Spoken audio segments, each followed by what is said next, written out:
this year. Usually this time of year, we see light volume when it comes to trading commodities, but what could the first of the year bring? Ag Day's Michelle Rook discusses it with Rich Nelson of Allendale in Markets Now. Rich Nelson with Allendale is joining us with markets. And Rich, let's talk a little bit about some of the seasonal tendencies that we see in the grain trade, especially through the end of the year when we have all this late holiday trade.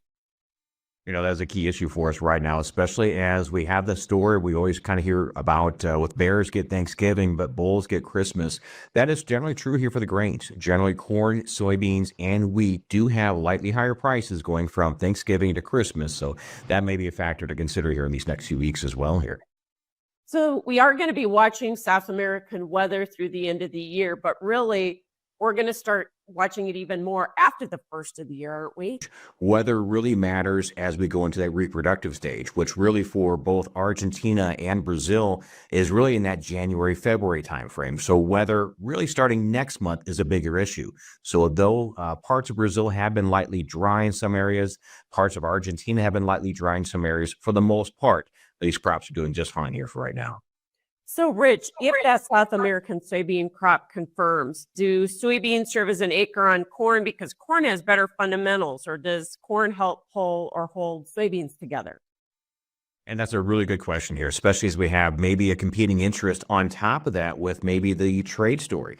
If we do have a trade story against us on the U.S. side, it is mainly a soybean story rather than corn. So I do think that in this story right now, corn can probably divorce itself from soybeans if needed, especially with this much different and much better fundamental outlook right now.